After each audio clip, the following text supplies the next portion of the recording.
2025 সালে প্রধানমন্ত্রীর প্রথম বিদেশ সফর। প্রধানমন্ত্রী নরেন্দ্র মোদী সোমবার 3 দিনের সরকারি সফরে প্যারিস পাড়ি দিয়েছেন, যেখানে তিনি ফরাসি রাষ্ট্রপতি ইমানুয়েল ম্যাক্রোর সাথে কৃত্রিম বুদ্ধিমত্তা অর্থাৎ এআই অ্যাকশন সামিটের তৃতীয় সংস্করণে সহ-সভাপতিত্ব করেন।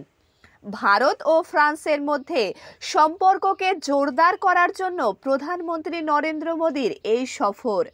ফ্রান্স সফর শেষ করার পর 12 ফেব্রুয়ারি মার্কিন যুক্তরাষ্ট্রে যাবেন প্রধানমন্ত্রী মোদী, যেখানে তিনি হোয়াইট হাউসে প্রথমবারের মতন রাষ্ট্রপতি ডোনাল্ড ট্রাম্পের সাথে দেখা করবেন।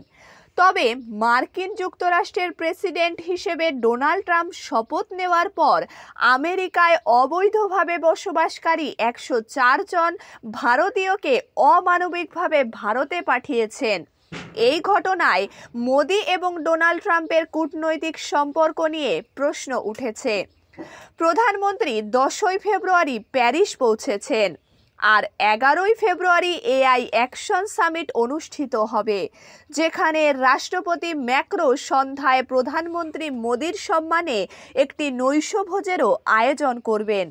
12 ফেব্রুয়ারি দুই নেতা মার্সেইতে মার্জারগুয়েস যুদ্ধ সমাধিক্ষেত্র পরিদর্শন করবেন, যেখানে তারা প্রথম বিশ্বযুদ্ধের সময় যুদ্ধ করা এবং মারা যাওয়া ভারতীয় সৈনিকদের প্রতি শ্রদ্ধা জ্ঞাপন করবেন।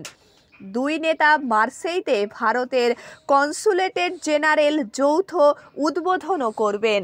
এই সফর শেষ হবে কাডারাচে একটি গুরুত্বপূর্ণ পরিদর্শনের মাধ্যমে।